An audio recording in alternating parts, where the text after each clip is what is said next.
युवा बेरोजगार है, पढ़ा लिखा बेकार है, मिलता ना रोजगार है, ऐसी हमारी सरकार। बलिया की बेटी प्रिया चौहान जिसका शव सर पेड़ पे लटका मिला, तकलीफ दे है सर। काशी हिंदू विश्वविद्यालय में पीएचडी के प्रवेश परीक्षा शिवम सोनकर को के साथ न्याय नहीं हो रहा है सर। संत कबीर नगर में राजभर समाज के घर जला दिए गए। मथुरा में होली पर दलितों पे हमला हुआ और जेल भी वही गए। गोरखपुर में एक 13 साल के लड़के को मार दिया, आज उसके परिवार से बात हुई, उसकी मां तड़प रही थी सर। और बिहार में मौलाना फिरोज को पुलिस ने पीटा। लगातार रुपए कीमत गिर रहे, जो चिंता का विषय, ये हम प्रधानमंत्री जी के मुंह सुनते थे जब वो मुख्यमंत्री हुआ करते थे। एक इंपॉर्टेंट ये है मैं पढ़ने के लिए, 8 साल की बच्ची 3.5 लाख में 3 साल की लीज पर दी गई, हर दिन में 5 से 10 बार दुष्कर्म। ये झालावाड़ राजस्थान की है। फाइनेंस बिल 2025 पे आपने मुझे मेरी बात रखने का मौका दिया। सभापति जी, युवा बेरोजगार है, पढ़ा लिखा बेकार है, मिलता ना रोजगार है, ऐसी हमारी सरकार। सर, मैं अपनी बात को शुरू करते हुए, मेरे मन में कुछ पीड़ाएं हैं, वो आपके सामने क्योंकि चेयर से ही कह सकते हैं सर। बलिया की बेटी प्रिया चौहान जिसका शव सर पेड़ पे लटका मिला, तकलीफ दे है सर। काशी हिंदू विश्वविद्यालय में पीएचडी के प्रवेश परीक्षा शिवम सोनकर को के साथ न्याय नहीं हो रहा है सर। वो प्रवेश परीक्षा के लिए आंदोलन कर रहा है। संत कबीर नगर में राजभर समाज के घर जला दिए गए। मथुरा में होली पर दलितों पे हमला हुआ और जेल भी वही गए। गोरखपुर में एक 13 साल के लड़के को मार दिया, आज उसके परिवार से बात हुई, उसकी मां तड़प रही थी सर। और बिहार में मौलाना फिरोज को पुलिस ने पीटा। अब मैं सर अब बजट पे आता हूं। निजीकरण से आरक्षित वर्गों के लिए नौकरी के अवसर कम हो रहे हैं सर। सरकार बताए कि राष्ट्रीय संपत्ति को बेचकर पूंजीपतियों को फायदा पहुंचाने की नीति कब बदलेगी। जीडीपी का केवल 2.9% शिक्षा पर और 1.98% स्वास्थ्य पर खर्च किया जा रहा है। सरकारी अस्पतालों में डॉक्टर दवाइयां नहीं है। शिक्षा और स्वास्थ्य बजट पर जीडीपी का कम से कम 6% पैसा खर्च किया जाए।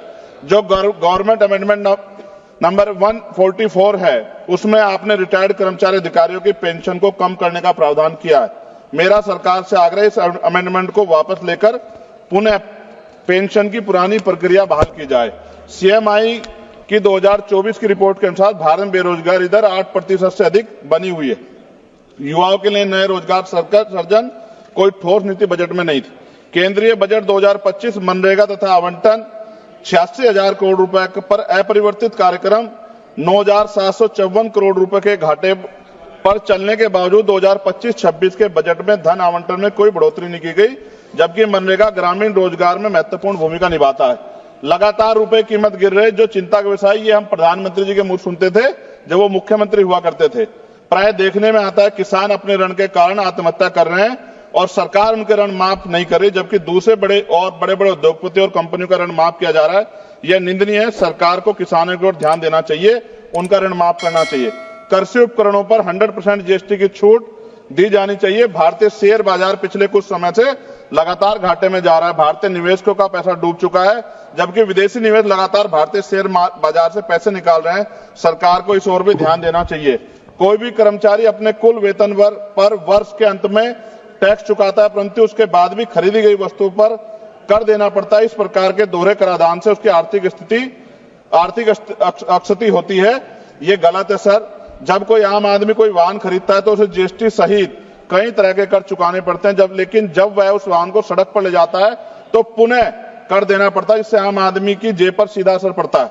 सरकारी स्कूलों में शिक्षा की स्थिति अत्यंत दयनीय है, जबकि दूसरी ओर निजी स्कूलों में शिक्षा इतनी महंगी हो गई है कि गरीब बच्चों को महंगी फीस, किताबें, बैग और ड्रेस के कारण शिक्षा से वंचित होना पड़ रहा है। महोदया, निजी स्कूलों की कालाबाजारी बंद होनी चाहिए और शिक्षा इतनी सस्ती होनी चाहिए कि हर व्यक्ति तक पहुंच सके, और प्राइवेट स्कूलों पे कैप हो कि वो ज्यादा फीस ना ले सकें। साथ साथ उत्तर प्रदेश में, जी खत्म करूंगा, उत्तर प्रदेश और अन्य राज्यों में मानव तस्करी, आप तो सभापति जी खुद महिला है, ये मामला आप गंभीरता से सुनना, मेरी ये बहुत बड़ी चिंता है। उत्तर प्रदेश और अन्य राज्यों में मानव तस्करी के संगठित गिरोह सक्रिय हैं। जैसे उत्तर प्रदेश के सोनभद्र से अन्य राज्यों में लड़कियों को बेचा जा रहा है। राजस्थान में लीज पर बेटियों को बेचा जा रहा है। बेटियों के खरीद फरोख्त के मामले सामने आए, लेकिन सरकार कोई ठोस कदम नहीं उठा रही। सरकार बताए कि मानव तस्करी रोकने के लिए बजट में विशेष प्रावधान क्यों नहीं किया गया।